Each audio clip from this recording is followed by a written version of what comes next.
Oke, di video ini kita akan ngebahas full pembahasan soal pemahaman bacaan dan menulis TPS UTBK SBMPTN. Jadi kalau misalkan kalian lihat di deskripsi video itu ada banyak banget video terkait dengan pemahaman bacaan dan menulis. Teman-teman bisa melihat videonya satu persatu ya.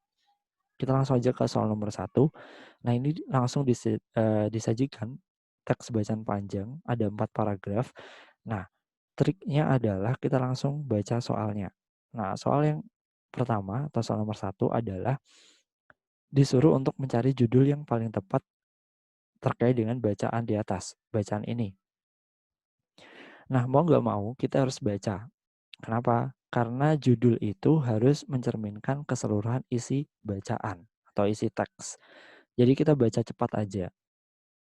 Oke, kita baca ya.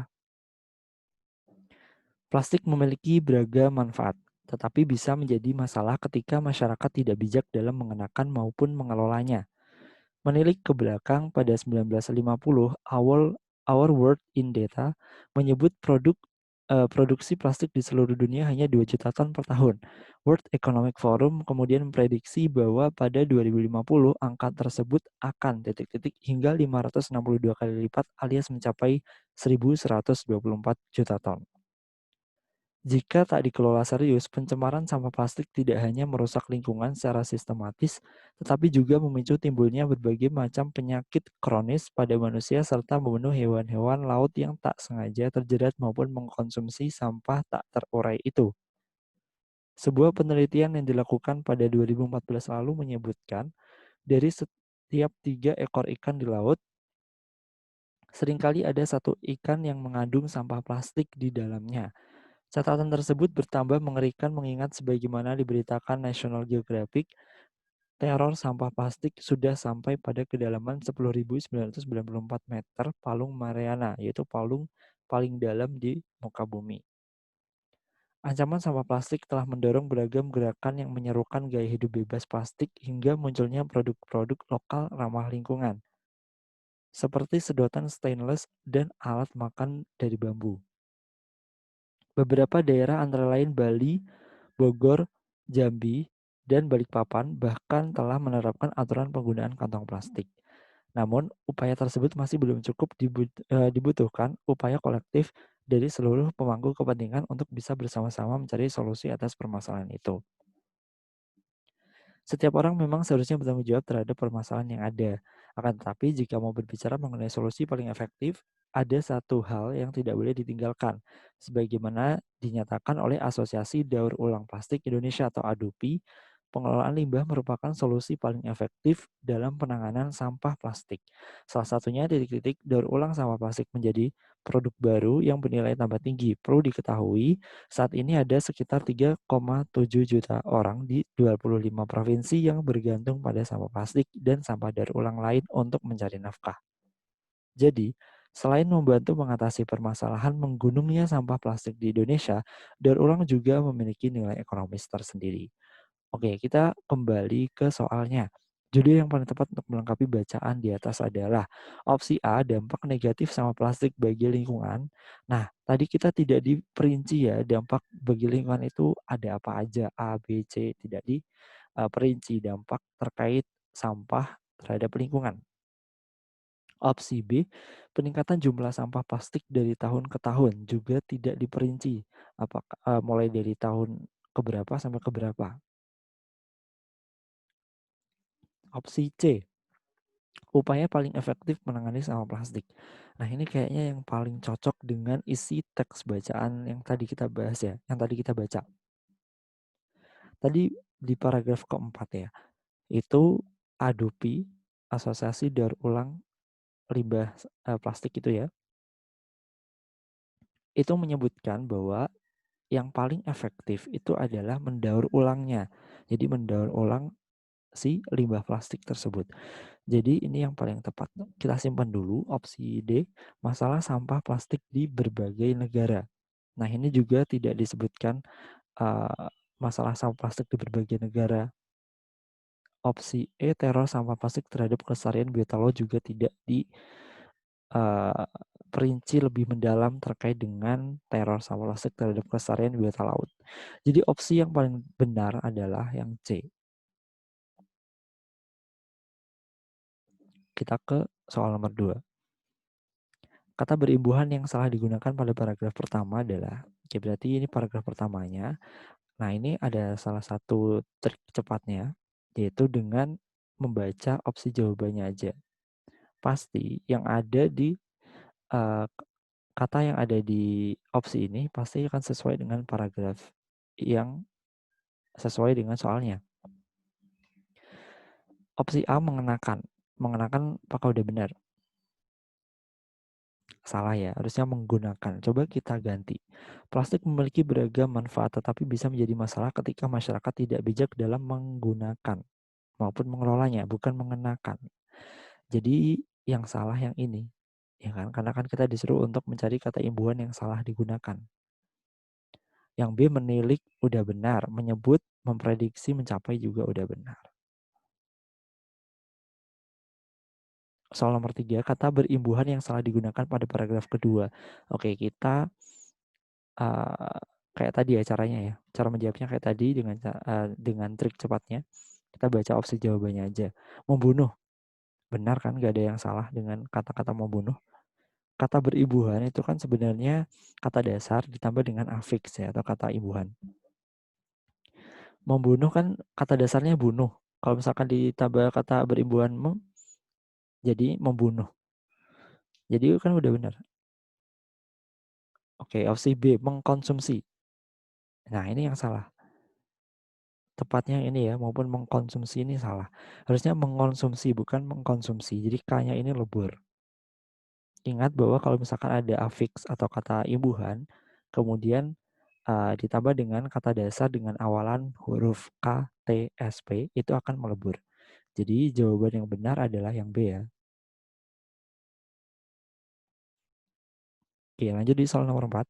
Kata yang paling tepat untuk melengkapi titik-titik pada kalimat ketiga paragraf pertama adalah, ini ada paragraf pertama, kita disuruh untuk mencari ini, ya, untuk melengkapi titik-titik pada kalimat ketiganya.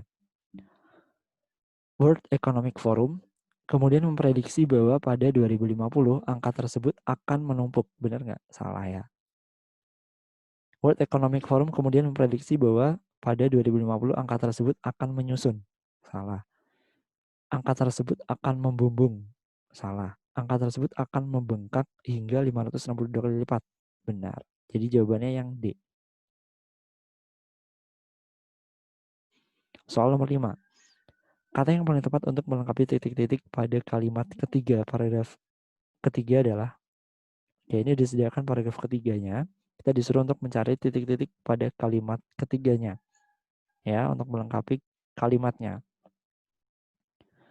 Beberapa daerah antara lain Bali, Bogor, Jambi, dan Balikpapan bahkan telah menerapkan aturan penggunaan kantong plastik.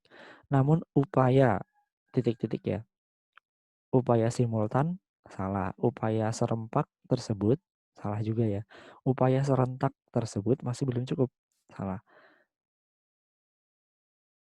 Upaya masif antara pilihan jawaban A sama B yang sesuai dengan kaidah KBBI yang mana? Yang A dong, ya kan?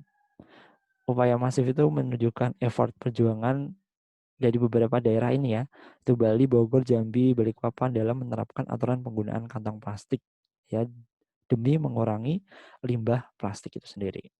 Jadi jawabannya yang A. Oke, soal nomor 6. Kata yang paling tepat untuk melengkapi titik-titik pada kalimat keempat paragraf keempat adalah ini ya.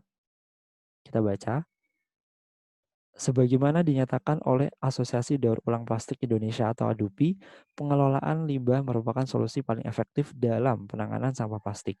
Salah satunya yaitu daur ulang sampah plastik menjadi produk baru yang bernilai tambah tinggi. Ya itu benar nggak? Ntar dulu, kita skip dan kita ke opsi yang B. Salah satunya yakni daur ulang sampah plastik menjadi produk baru. Ini juga nggak ya, nggak cocok. Salah satunya misalnya salah. Salah satunya seperti juga salah. Salah satunya adalah daur ulang sampah plastik menjadi produk baru yang bernilai tambah tinggi. Nah, untuk kata-kata yaitu biasanya itu ada perincian. Nah, sedangkan untuk adalah ini kan cuma ada satu ya. Ini ya. Ada satu cara misalkan ini. Salah satunya adalah daur ulang sampah plastik menjadi produk baru yang bernilai tambah tinggi. Itu solusinya apa? Yaitu cuma mendaur ulang sampah plastiknya aja menjadi produk yang baru. Jadi jawaban yang tepat adalah yang E. Oke, lanjut di soal nomor 7. Kata berimbuhan yang salah digunakan pada paragraf keempat adalah,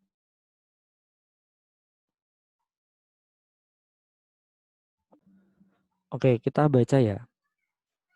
Setiap orang memang seharusnya bertanggung jawab terhadap permasalahan yang ada. Bertanggung jawab ini sudah benar. Akan tetapi, jika mau berbicara mengenai solusi paling efektif, ada satu hal yang tidak boleh ditanggalkan. Ditanggalkan apa ditinggalkan yang benar? Ditinggalkan ya. Jadi ini yang salah. Ini yang B ya.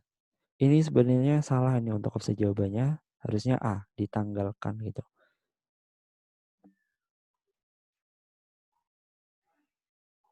Oke, langsung ke soal nomor 8.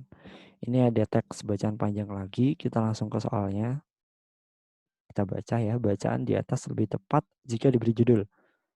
Nah, berarti kita membaca keseluruhan isi teks. Mau nggak mau. Dengan baca cepat ya. Oke, kita baca. Tren jumlah penduduk miskin di Indonesia dari waktu ke waktu lebih banyak tinggal di wilayah pedesaan. Tahun 1970 sampai dengan 1978, penduduk miskin lebih banyak tinggal di pedesaan antara tahun 1980 sampai dengan 1990 lebih banyak tinggal di kawasan perkotaan. Dan 1993 hingga 2000 jumlah penduduk miskin kembali lebih banyak di pedesaan. Bahkan tahun 1998 selisih jumlah penduduk miskin yang tinggal di pedesaan cukup mencolok lebih besar titik-titik mereka yang tinggal di kota. Beberapa karakteristik penduduk miskin dapat dilihat dari jumlah anggota rumah tangga, pendidikan kepala rumah tangga, dan sumber pendapatan. Menurut BPS tahun 1993, rata-rata jumlah anggota keluarga penduduk miskin sebesar 5,9 orang, titik-titik, jumlah keluarga rumah tangga yang hidup di atas garis kemiskinan lebih kecil dari itu. Hal ini menunjukkan bahwa kepala rumah tangga miskin mempunyai beban yang lebih berat daripada yang tidak miskin. Penduduk miskin di pedesaan 72% dipimpin oleh kepala rumah tangga yang tidak tamat SD dan 24,3% dipimpin oleh kepala rumah tangga berpendidikan tamat SD. Penduduk miskin di perkotaan 57% dipimpin oleh kepala rumah tangga tidak tamat SD dan 31,8% dikepalai oleh seorang tamatan SD. Karakteristik lain yang berkaitan dengan pendidikan dan distribusi penduduk adalah sumber pendapatan. Sumber pendapatan utama penduduk miskin dari sektor pertanian sebesar 62%, sektor perdagangan 10,4%, sektor industri sebesar 7,4%, sektor jasa 6,5%, dan selebihnya dari selain sektor yang disebutkan di atas. Dengan demikian, sektor pertanian merupakan kantong kemiskinan penduduk.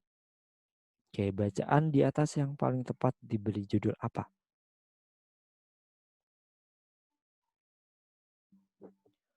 Untuk opsi A, tren jumlah penduduk miskin.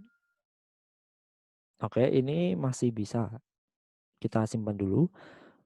Opsi B, karakteristik penduduk miskin. Ini tadi juga ada di teksnya. Karakteristiknya apa? Ya, mulai dari pekerjaan, sumber pendapatan, ya kan? Pendidikan juga. Distribusi penduduk miskin? Enggak ya. Nah, ini yang paling lengkap tuh yang mana nih? Yang tren dan karakteristik penduduk miskin ya. Jadi ini digabung antara opsi A sama B. Jadi jawabannya yang D. Oke, soal nomor 9. Bacaan di atas merupakan jenis karangan apa? Karangan A dong, eksposisi, yaitu kan menjelaskan sesuai dengan fakta. Kalau argumentasi ya pendapat. Jadi jawaban yang benar adalah yang A, eksposisi. Soal nomor 10. Jika bacaan tersebut dilanjutkan paragraf kelima, gagasan utama yang tepat adalah, ayo, opsi A, sektor pertanian. Tadi di paragraf keempat, itu disebutkan bahwa sektor pertanian ini menyumbang atau sebagai ladang terbesarnya kemiskinan penduduk. Nah, kalau misalkan diteruskan di paragraf kelima, gagasan utamanya akan menjadi apa?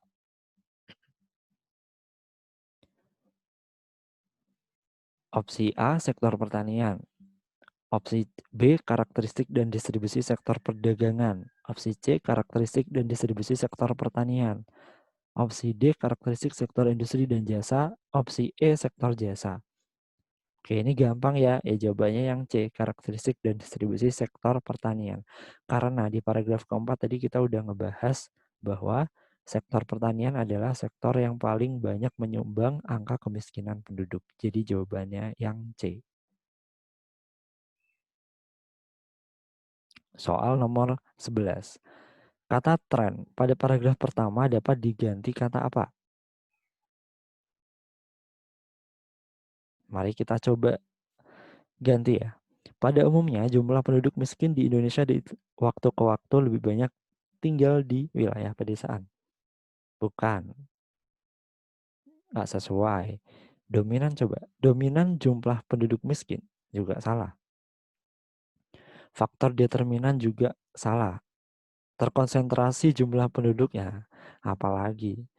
Jawaban yang benar berarti yang tersisa, yang E, kecenderungan.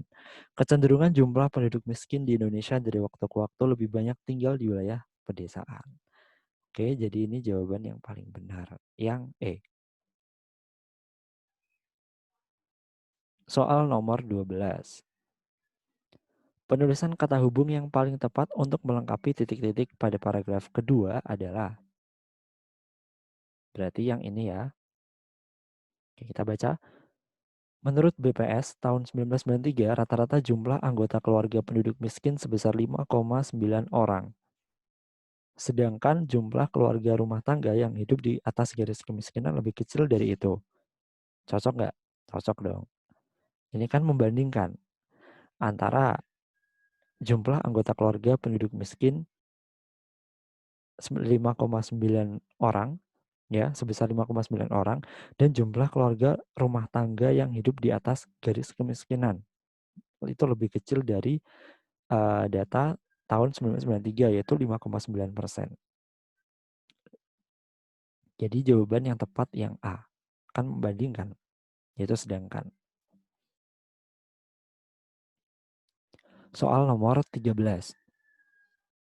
Penulisan kata depan yang paling tepat untuk melengkapi titik-titik pada paragraf ke-1 adalah, berarti yang ini dong. Oke, kita baca. Bahkan tahun 1998, selisih jumlah penduduk miskin yang tinggal di pedesaan cukup mencolok lebih besar daripada mereka yang tinggal di kota. Jadi jawabannya yang D, daripada. Soal nomor 14. Oke, ini ada bacaan panjang lagi. Kita langsung ke soalnya. Ini soal nomor 14 ya.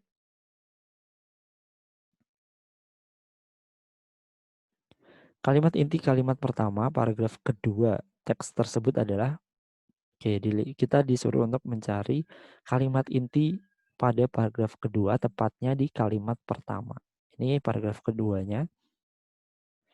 Kalimat pertamanya ya, selama 3 tahun mereka belum mendapat ganti rugi. Ini ya. Ini adalah kalimat pertama dari paragraf keduanya. Oke, apa dong?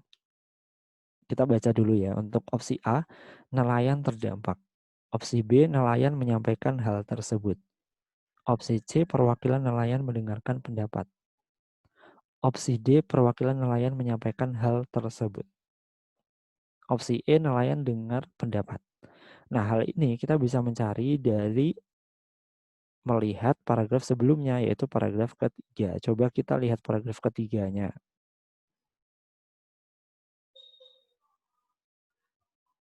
Paragraf ke-1 ya maksudnya. Ini kan cuma ada 2 paragraf. Paragraf sebelumnya, yaitu paragraf sebelum paragraf 2 ya paragraf 1. Coba kita lihat ya. Nelayan yang berdampak reklamasi terminal peti kemas Pelabuhan Belawan, Medan meminta ganti rugi kepada PT Pelabuhan Indonesia 1. Nelayan rugi karena reklamasi menutup alur kapal nelayan sehingga mereka harus menambah 1 mil perjalanan setiap hari dengan tambahan 1 liter solar. Perwakilan nelayan terdampak menyampaikan hal tersebut pada rapat dengar pendapat di Dewan Perwakilan Rakyat Daerah Sumatera Utara, Medan. Nah, ini harus digarisbawahi ya. Perwakilan nelayan terdampak menyampaikan hal tersebut pada rapat dengar pendapat di DPRD Sumatera Utara. Reklamasi Pelabuhan Belawan sudah berlangsung 3 tahun, namun sampai sekarang nelayan belum mendapat ganti rugi. Rapat yang dipimpin oleh Ketua Komisi B DPRD Sumut itu dihadiri Kepala Bidang Perikanan Tangkap Dinas Pertanian dan Perikanan Kota Medan, Friska Irnawati Purba, serta Kepala Bidang Perencanaan dan Pembangunan Kantor Otoritas Pelabuhan Utama Belawan, Thomas Octavianus Sipahelut. PT Pelabuhan Indonesia 1 diundang tetapi tidak hadir. Selama 3 tahun mereka belum mendapat ganti rugi. Nah, maksud dari kalimat pertama paragraf kedua ini apa? Intinya. Oke, kita langsung aja ke soalnya. Ya, D dong ya. Perwakilan nelayan menyampaikan hal tersebut.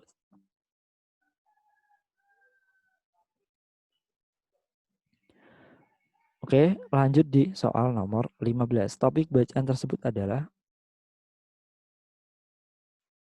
opsi A, keadaan nelayan reklamasi, B, realisasi ganti rugi nelayan reklamasi, C, dampak reklamasi, D, solusi bagi nelayan reklamasi, E, hak nelayan reklamasi. Tadi kita sudah baca teksnya, bahwa si nelayan itu meminta realisasi ganti rugi dari adanya reklamasi. Jadi jawaban yang B yang paling tepat, yaitu realisasi ganti rugi nelayan reklamasi. Soal nomor 16. Berikut pernyataan yang paling benar dari teks tersebut adalah realisasi ganti rugi yang diberikan sudah sesuai dengan tuntutan nelayan sekalipun belum terrealisasi dengan baik. Apakah iya? Kan ini untuk tuntutannya, untuk realisasi ganti rugi ini belum sesuai. Oleh karena itu, nelayan melakukan tuntutan kepada DPRD Sumut. Seperti itu. Jadi untuk opsi A ini salah. Opsi B, seluruh nelayan yang telah masuk verifikasi akan segera mendapat ganti rugi reklamasi. Coba kita lihat di paragrafnya.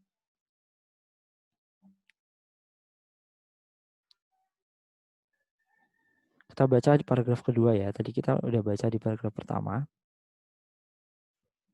Selama 3 tahun mereka belum mendapat ganti rugi. Baru pada 10 April ada 3.228 nelayan dinyatakan sudah diverifikasi dan akan menerima tali kasih 3.097.000 per nelayan.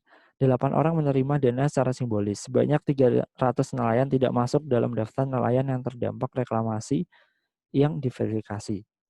Sebanyak 300 nelayan tidak masuk dalam daftar nelayan yang terdampak reklamasi yang diverifikasi. Oke, untuk opsi B, seluruh nelayan yang telah masuk verifikasi akan segera mendapat ganti rugi reklamasi. Ini juga salah. Karena ada yang nggak masuk di verifikasi. Reklamasi Pelabuhan Belawan dinilai tidak efektif dan menimbulkan keresahan di masyarakat. Coba kita baca teksnya lagi.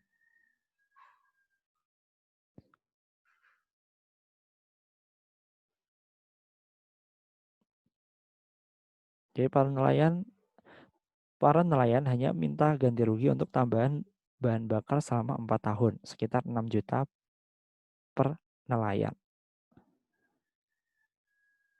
Selanjutnya, petugas pertanian dan perikanan Kota Medan kesulitan melakukan verifikasi karena ada penolakan nelayan di lapangan. Akibatnya, sejumlah nelayan yang tidak masuk dalam daftar nelayan yang terdampak. Data hasil verifikasi terhadap 3.228 nelayan sudah final dan tidak ada tambahan lagi. Nah, untuk terkait dengan pernyataan opsi yang C ini ya, reklamasi Pelabuhan Belawan dinilai tidak efektif dan menimbulkan keresahan di masyarakat, ini juga tidak benar karena tentu dalam melakukan sebuah pembangunan tentunya reklamasi pelabuhan yang terjadi di Belawan itu ada pro kontranya. Jadi tidak semua itu menimbulkan keresahan di dalam suatu masyarakat. Dan di teks pun juga tidak dinyatakan seperti itu, ya kan? Jadi untuk opsi C juga salah.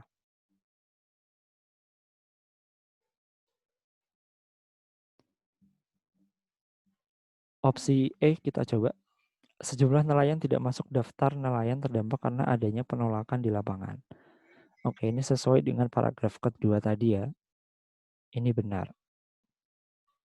Jadi yang benar yang E. Sejumlah nelayan tidak masuk daftar nelayan terdampak karena adanya penolakan di lapangan. Dan tidak ada tambahan lagi.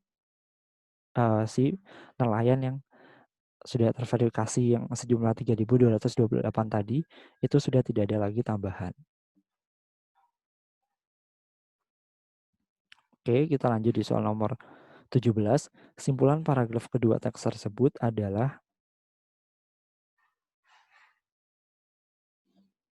A. Nelayan menyambut positif hasil rapat tersebut. Salah. Kalian masih ingat ya paragraf kedua tadi bicara tentang apa? Intinya dia itu tentang verifikasi itu loh. Yang 3.228 orang yang sudah terverifikasi dan tidak ada tambahan lagi. Opsi B, dengan adanya rapat tersebut nelayan optimis masalah mereka akan segera teratasi. Opsi C, jadi rapat tersebut adalah salah satu solusi yang dinanti-nantikan nelayan. Opsi D, oleh karena itu harus ada realisasi nyata dari rapat yang telah dilangsungkan tersebut. Opsi E, hasil rapat tersebut dinilai menguntungkan nelayan dan merupakan solusi yang terbaik dari semua pihak. Juga tidak karena ada yang dirugikan, karena ada nelayan yang tidak terverifikasi. Dan terjadi penolakan gitu ya oleh petugasnya. Kalau menurut kalian yang benar yang mana? Opsi B, C, atau D? Opsi C ini juga nggak tepat. Opsi B, coba dengan adanya rapat tersebut nelayan optimis masalah mereka akan segera teratasi. Mungkin iya, mungkin tidak sih. Ya kan? Opsi D, oleh karena itu harus ada realisasi nyata di rapat yang telah dilangsungkan tersebut. Ini yang cocok. Karena di paragraf 1 tadi, si nelayannya menyampaikan ganti rugi ya kepada DPRD Sumut. Dan dengan adanya penyampaian tersebut melalui rapat di DPRD, itu diharapkan ada realisasi yang nyata berupa ganti rugi kepada para nelayan yang terdampak.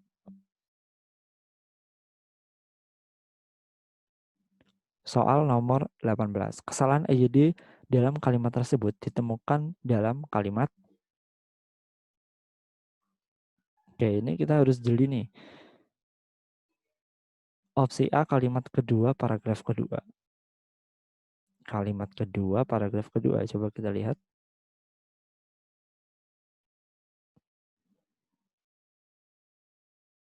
Kalimat kedua ini ya.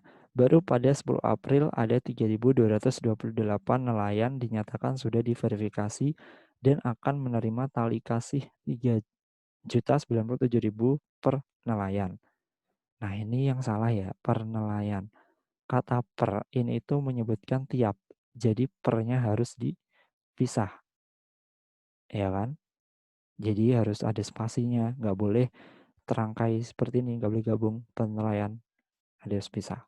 Jadi yang salah ya itu kalimat kedua paragraf kedua.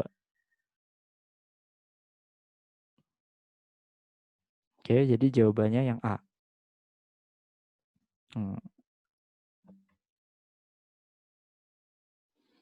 Soal nomor 19. Nelayan terdampak reklamasi menyampaikan keluhannya, reklamasi membuat nelayan rugi. Hasil penggabungan dua kalimat tersebut yang tepat adalah. Oke, kita baca. A. Nelayan terdampak menyampaikan keluhannya kalau reklamasi membuat nelayan rugi. Nggak cocok kan? Opsi B. Nelayan terdampak menyampaikan keluhannya jika reklamasi membuat nelayan rugi. Juga tidak tepat. Opsi C. Nelayan terdampak menyampaikan keluhannya bahwa reklamasi membuat nelayan rugi. Ini benar, kita simpan dulu. Opsi D. Nelayan terdampak menyampaikan keluhannya tentang reklamasi membuat juga salah. Agar reklamasi tidak membuat nelayan rugi juga salah. Jadi jawaban yang benar adalah opsi C. Nelayan terdampak menyampaikan keluhannya bahwa reklamasi membuat nelayan rugi. Oke, soal yang terakhir, soal nomor 20. Kata reklamasi dalam kalimat tersebut bermakna. Ayo, untuk opsi A, pemanfaatan daerah yang tidak berguna. Opsi B, pertanggungjawaban terhadap sesuatu. Opsi C, penyelesaian sesuatu hal. Opsi D, pelaksanaan suatu kegiatan. E, perwujudan sesuatu menjadi nyata. Yang benar yang A ya, sesuai dengan KBBI, reklamasi itu adalah pemanfaatan daerah yang tidak berguna. Jadi jawabannya yang ini. Oke, itulah pembahasan mengenai pemahaman bacaan dan penulis. Teman-teman bisa melihat video lainnya di kolom deskripsi video.